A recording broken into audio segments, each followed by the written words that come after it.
Odio Karibu. aty sady mipetraka zegny Eny tompoko za ty sefo. alona magnalaka zay izy io ty Nagnino ma za sefo? alô fa bilohan'ny fagnazava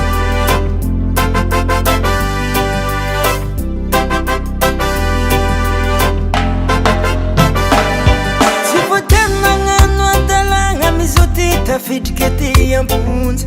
Za olo tsy nagnino tsy magnino nisambory la polisey. Nagnazava za tamindrô tsy haiko ino raha mandaloy. Natao enquête tsisy fagnadiadiagna fa tonga de ndefere. Tsy amiako tsy gn'indraiky fanjakagna magnano asane. Voaendrikendriky tegna nampidirigny amponja vonjy maiky. Marare nzago mijale malahelo za zegny mama. Malahelo za zegny mame. Nigadra amy raha tsy nataoko e, raha tsy nataoko e. Nigadra amy raha tsy nataoko e, raha tsy nataoko e. Sefo, alefasanareo monty za fa mijaly zahato e. Nakidorô andragna tsisy da raha saforagna tsisy. hay kina magnanda tsy manjary io magnamitegny amin'olo io fô tsisy lefalefa mody zegny io mankadana olo ngiaty Koraha nataoko nampigadra zaza tsy taraigny amin'olo.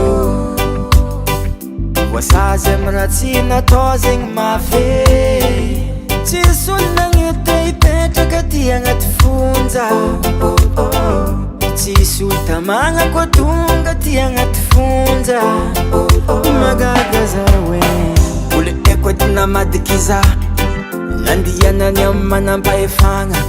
Nagnodiandro nagnandra tsy nanjary tsy nambelany za koa tsy tafidriky amponje. Nzago mijale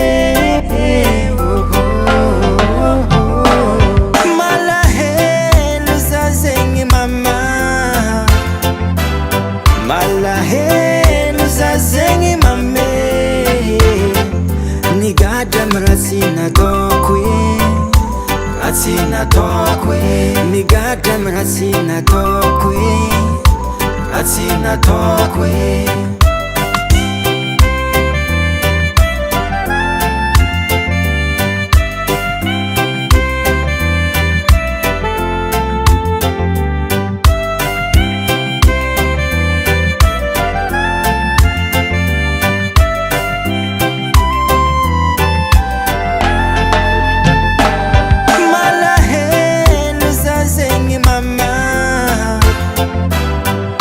Malahelo za zegny mame.